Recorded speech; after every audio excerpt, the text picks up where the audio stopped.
Vous m'avez souvent demandé de vous présenter des extraits de direct, donc dans des versions plus courtes.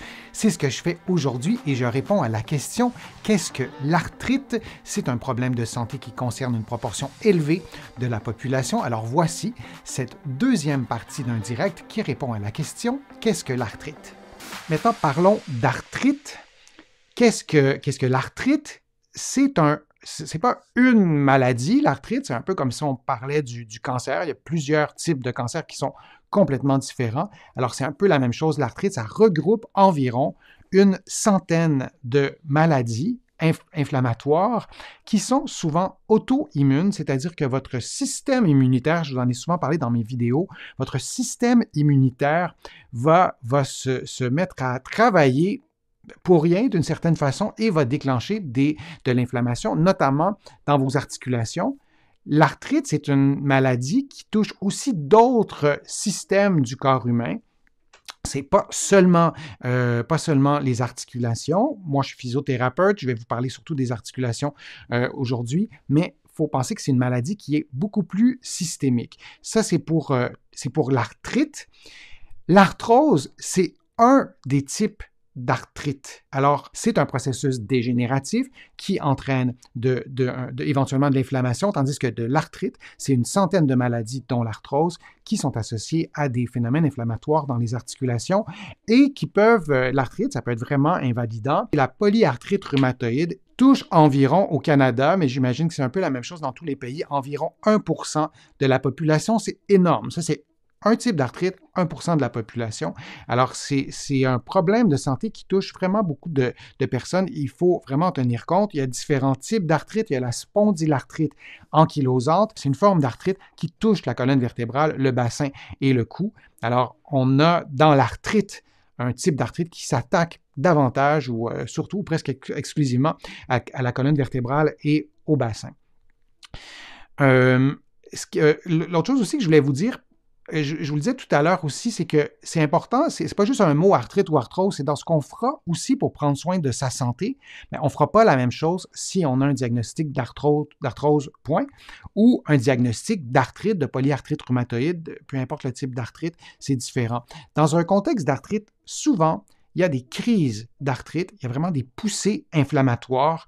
J'ai traité des patients, des adultes et des enfants aussi, parce que l'arthrite touche aussi les enfants, qui arrivaient à l'hôpital ou en clinique avec une articulation vraiment gonflée, un genou qui pouvait être vraiment édémacié, sans raison apparente. Bon, on savait que ces patients-là avaient été touchés par l'arthrite, mais sans s'être blessés, sans avoir fait un faux mouvement, sans avoir fait une activité trop longtemps.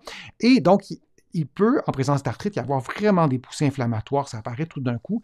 Ça ne se présente pas dans un contexte d'arthrose, à moins d'avoir fait une activité physique et en ayant une articulation qui est plus fragile, bien là, vous pourriez avoir une crise inflammatoire. Mais dans un contexte d'arthrite, parfois, il n'y a pas d'élément déclencheur et parfois, on a fait très peu de choses et pouf, le phénomène inflammatoire va se manifester.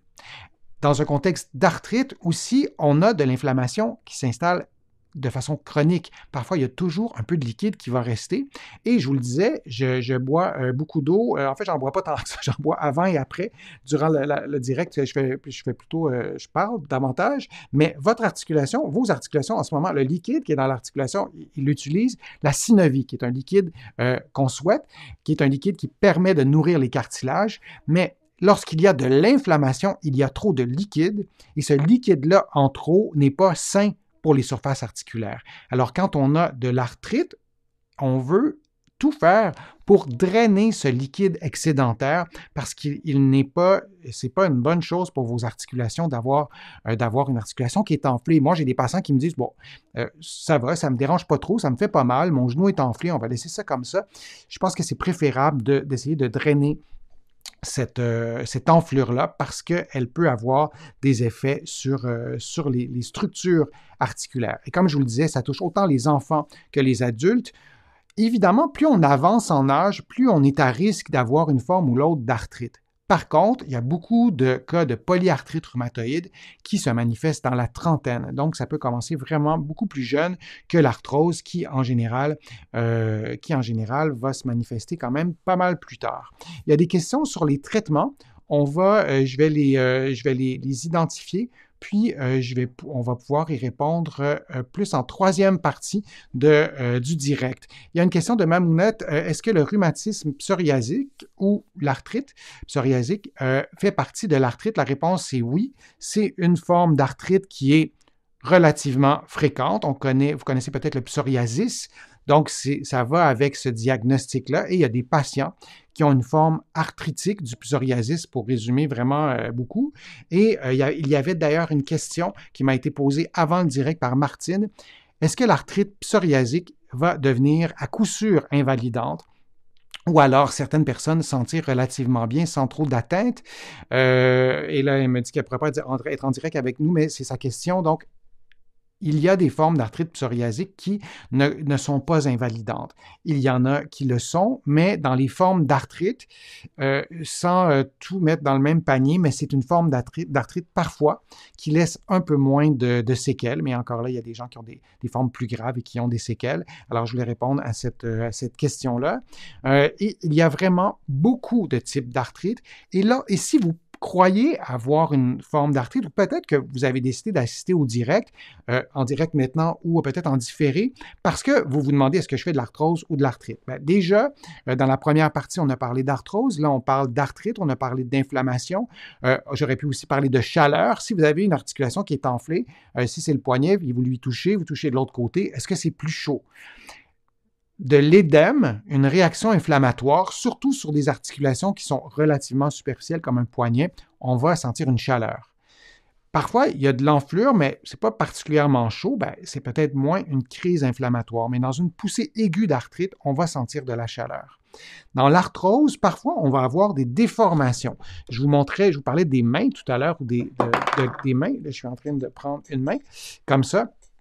Il y a beaucoup d'articulations, il y a beaucoup de tissus, et comme donc il y a beaucoup d'articulations, la probabilité qu'il y ait de l'enflure à une ou l'autre des articulations en présence d'arthrose, on peut avoir des limitations de mouvement, nos jointures peuvent être plus grosses, mais il n'y a pas nécessairement d'inflammation, de crise inflammatoire en présence d'arthrose. Si vous avez de l'arthrite et il y a une poussée inflammatoire, vous allez sentir de la chaleur. Donc ça s'approche, c'est beaucoup plus compatible avec un diagnostic d'arthrite. Alors, si vous vous posez la question, si vous faites de l'arthrite, ou vous pensez que vous faites de l'arthrite, vous devez consulter votre médecin, vous devez avoir une évaluation, il y aura peut-être des prises de sang, il y aura peut-être des radiographies, votre médecin décidera de ce qui sera mieux pour vous, mais c'est hyper important d'être suivi.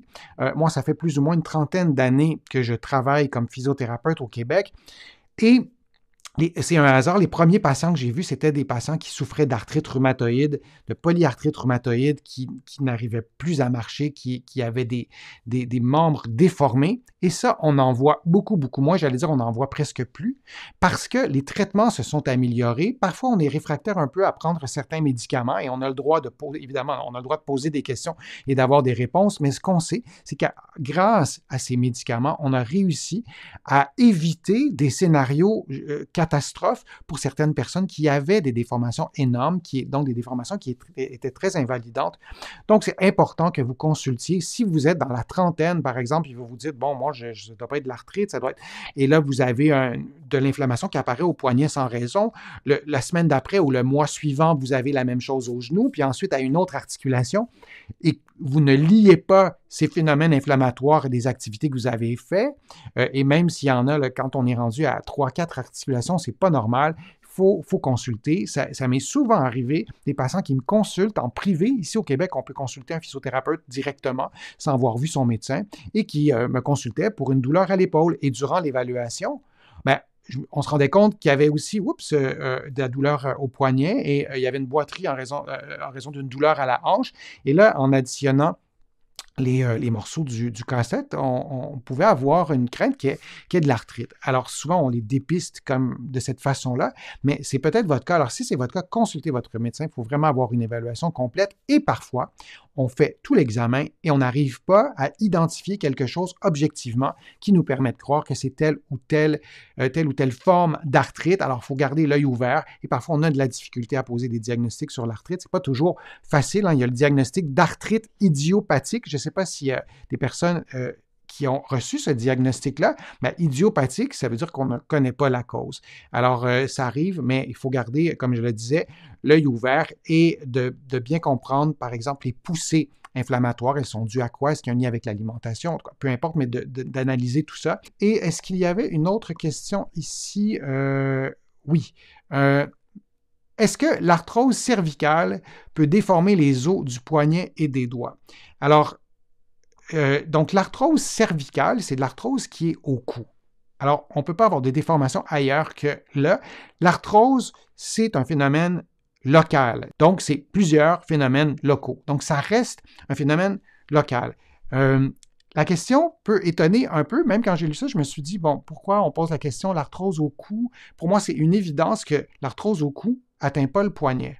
Mais c'est une question hyper pertinente parce que l'arthrite au cou peut entraîner une déformation au poignet parce que l'arthrite, c'est systémique. Donc, de l'arthrite au cou peut nous dire qu'il y a un phénomène arthritique qui n'est pas exclusif à une seule articulation. Oui, il y a des personnes qui ont de l'arthrite à une seule articulation, mais c'est plutôt rare. En général, ça touche plusieurs articulations et les gens vont consulter pour la région qui est douloureuse en général. Alors, on pourrait avoir une douleur au cou, de l'arthrite, pas de l'arthrose, de l'arthrite au cou, on consulte et on se rend compte, comme je le disais un peu tout à l'heure, qu'il y a des déformations aux mains, qu'il y a des déformations aux poignets qui ne préoccupent pas la personne qui nous consulte, mais qui nous indiquent que, oups, on n'a pas seulement de l'arthrite au cou ou de l'arthrose au cou, mais un phénomène inflammatoire qui est davantage lié à de l'arthrite. J'espère que cette formule d'extrait de direct vous a plu. Si c'est le cas, je vous invite à cliquer j'aime, à partager la vidéo sur vos réseaux sociaux et à la commenter. Vous le savez, ça me donne plus de visibilité, ça m'aide à produire de nouveaux contenus.